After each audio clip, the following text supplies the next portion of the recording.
Alright folks, we're going to do a little tutorial about ALPR, Automated License Plate Recognition.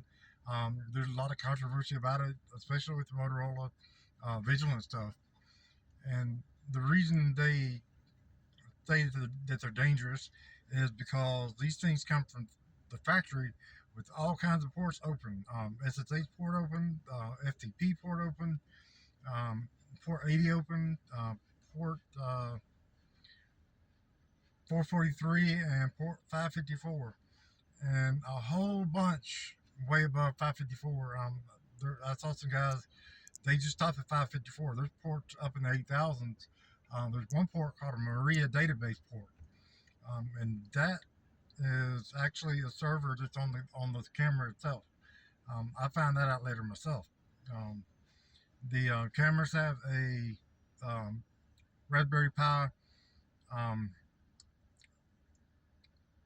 I'm trying to think what they call the thing. It's a module that looks like a piece of DDR memory, and it's actually the same slot as a DDR stick of RAM for laptops, but it's not RAM. It's a module. And here's one of the cameras if you've never seen one. This is one of the closer up cameras. This one works from 25 feet and on. They've got some that go out from 75 feet on, and those things, they usually use those for the fixed license plate recognition for highways and bridges and for parking management. These things are not cheap. I got them cheap because there's a clearance on them. They call these legacy devices now, and it's a shame because these things aren't very old. I mean, we're talking a couple of years, but with the security concerns that they were having with them, there's not actually an inherent security. There's not an inherent security issue with these cameras. The thing is, these things come on. If you look here, 192.168, 3.103, and they come on 101. I'm sorry, 100, 101, 102, and 103. And you can change them. You can use programs like Camlytics. There's a couple other programs you can use. There's actually a program within Motorola's car detector app that will reset the IP to whatever you want it to be. The thing is, these things are designed to be used with an onboard computer in the vehicle.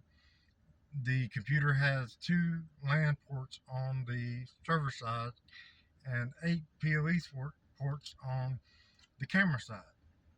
And those ports are isolated from each other. This is why there's no security issue with these cameras, because those ports are isolated from the cameras. So they're not hanging out on the internet like everybody thinks they are.